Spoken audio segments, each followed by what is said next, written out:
बिस्मिल्लाहिर्रहमानिर्रहीम अस्सलामुअलैकुम। Welcome to my channel cooking with Anam Fatima. आज मैं आपके साथ बहुत ही ज़बरदस्त सी स्मोकी तंदूरी पास्ता की रेसिपी शेयर करने वाली हूँ। झटपट सी रेसिपी है, वीडियो को एंड तक पूरा ज़रूर देखिएगा परफेक्ट रेसिपी के लिए। तो चलिए रेसिपी को स्टार्ट कर लेते हैं। यहाँ पे मैंने थोड़ा सा पानी ले लिया है जिसको बॉईल करने के लिए छोड़ दिया था और इसमें मैंने 1 टीस्पून के करीब सॉल्ट ऐड कर दिया है और 2 टेबलस्पून मैंने ऑयल ऐड किया है। अब मैं इसमें 1.5 कप के करीब जो है वो पास्ता ऐड कर रही हूँ। यहाँ मैं मैक्रोनी पास्ता यूज़ कर रही हूँ, आप कोई सा भी जो है वो पास्ता इसमें ऐड कर सकती हैं। इसके अलावा फिर मैं इसको बॉईल करूँगी तकरीबन 6 से 7 मिनट तक, या तो उस वक्त तक जब तक ये वो अच्छे से पक नहीं जाता। साथ ही यहाँ पर मैंने 3 मीडियम साइज़ की टोमेटो ले लिए हैं और इसको देखिए अच्छी तरीके से जो है हम लोगों ने इस तरह से कुक कर लेना है। और इसको मैंने थोड़ा सा ऑयल से ब्रश कर लिया था और फिर उसके बाद देखिए अच्छे तरीके से मैं इसको कुक करूँगी। इससे जो है ना हमारे पास्ता में बहुत ही ज़बरदस्त और स्मोकी सा फ्लेवर आएगा और जो हमारी सॉस होगी ना वो बहुत ज़बरदस्त बन के तैयार होगी। इस तरह से हमने इसको जब कुक करना है उसके बाद थोड़ा ठंडा होने तक के लिए मैं वेट करूँगी। फिर इसका मैं जो छिलका है वो उतार के इसको अच्छे से पेस्ट बना लूँगी। साथ ही यहाँ पर मैंने एक पैन ले लिया है जिसमें मैं 2 to 3 टेबलस्पून जो है वो ऑयल ऐड कर रही हूँ। आप इसमें बटर भी यूज़ कर सकती हैं।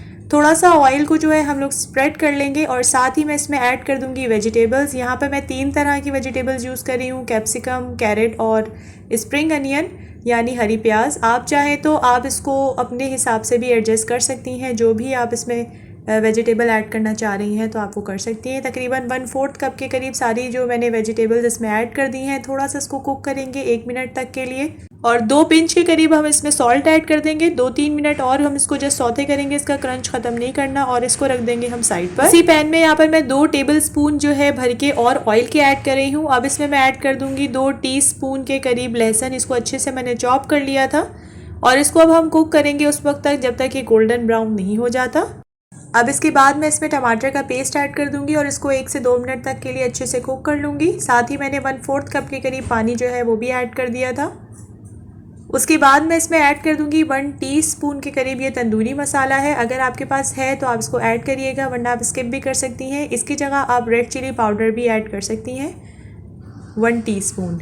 और यहाँ पर मैंने हाफ़ कप के करीब जो है जिसमें पास्ता मैंने बॉईल किया था वो वाला जो पानी था उसको मैंने बचा लिया था, वो ऐड कर दिया है और उसको थोड़ा सा कुक करना था हम लोगों ने उस वक्त तक जब तक पास्ता का जो पानी है ना वो अच्छे से ड्राई नहीं हो जाता, उस वक्त तक हम लोगों ने इसको कुक कर लेना है। उसके बाद मैं इसमें ऐड कर दूंगी सॉसेस, जिसमें है सोया सॉस और साथ ही मैंने इसमें रेड चिली सॉस ऐड किया है और थोड़ा सा केचप ऐड किया है।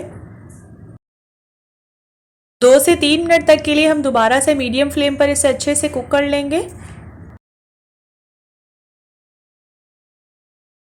अब मैं इसमें ऐड कर दूंगी 1/4 कप के करीब चेडर चीज़। आप इसकी जगह कोई भी चीज़ यूज़ कर सकती हैं जो आपको पसंद है या घर पे मौजूद है। आप इसके अलावा चेडर चीज़ के या किसी भी चीज़ के स्लाइसेस भी ऐड कर सकती हैं।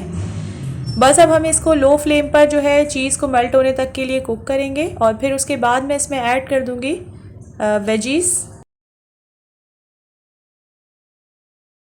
और बॉईल किया हुआ पास्ता इसमें ऐड करने के बाद इसको मीडियम फ्लेम पर अच्छे से हम लोगों ने मिक्स कर लेना है।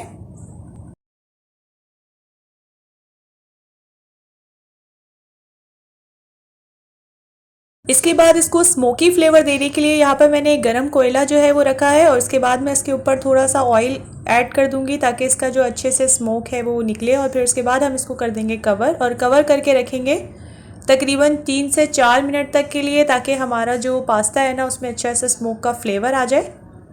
और फिर उसके बाद जो ये कोयला है इसको हम रिमूव कर देंगे और इसको कर लेंगे मिक्स। ये हमारा मज़ेदार सा पास्ता बनके बिल्कुल तैयार है। ये बहुत ज़बरदस्त और झटपट सी रेसिपी है और बच्चे बड़े सब ये बहुत ज़्यादा शौक से खाएंगे। आप इसको ज़रूर ट्राई कीजिएगा। हमारी आज की रेसिपी तो बनके बिल्कुल तैयार है। होपफुली आपको ये रेसिपी पसंद आई होगी। अगर आपको आज की रेसिपी पसंद आई है तो आप इसको लाइक और शेयर अपनी फ्रेंड्स एंड फैमिली के साथ ज़रूर कर दिया करें और चैनल को भी सब्सक्राइब करना मत भूला करें, इससे हमारी हौसला अफजाई होती है। और हम मिलेंगे इंशाल्लाह नेक्स्ट वीडियो में एक नई और ज़बरदस्त सी रेसिपी के साथ। तब तक के लिए अपना और फैमिली का रखिएगा बहुत ज़्यादा ख्याल। अल्लाह हाफ़िज़।